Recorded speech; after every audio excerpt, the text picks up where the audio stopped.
Alright, so for my subwoofer install, another simple thing anyone can do to their Slingshot. It did not cost me a lot of money. It sounds fantastic. You probably already saw my video before with me upgrading the pod speakers to the Pioneers, but I needed some extra bang. Now, I'm not saying a bang that cost a lot of money. This one, I'd say probably total rounded me up about $160 and probably 3 hours of my time, maybe even less. Let me explain to you how I did it. So as anyone knows, an amplifier will need a remote wire that'll tell it to turn on and off when the vehicle is when it's needed. So what we did is, I have this subwoofer. It's a 10-inch kicker, marine kicker. That's another way to go. Because it's a sealed sub, as you can see here, the coil's sealed. So we cut a hole in it, matched the diameter of it, put a wood plate behind it, epoxied the living hell out of it so no air can get through, and I bought a kicker 200, I think it's 250, yeah.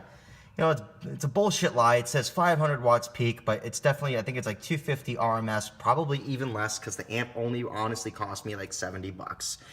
It was a cheap, compact, I mean, I'm telling you, it's tiny, and it does the job, and it's only about halfway up, and I could still feel it as like a back massage.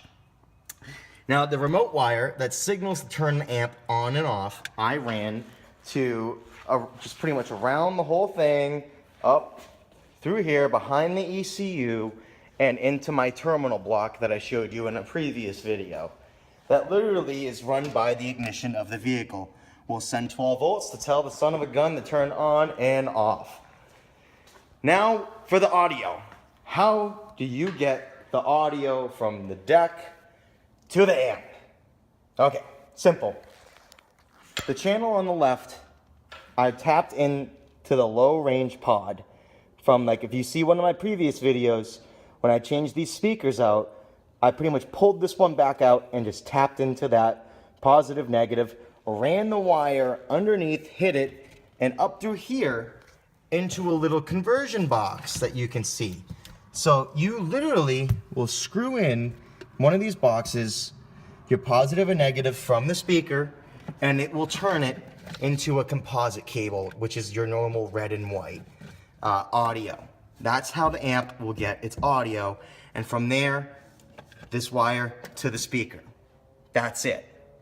And I took out the little lock thing that lets some air flow through because I added extra foaming around the enclosure so that way air doesn't escape. I wanted to have that ported feel.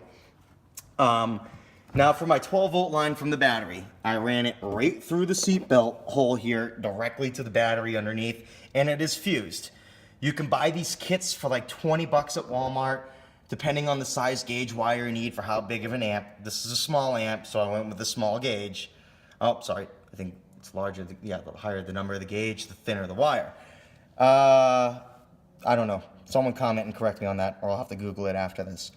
But anyway, it came with its own fuse block, so it's fused, and then the ground wire I just bolted to the frame of the seat, and literally get an extra kick right in the back, and it honestly makes the world of a difference in the sound system.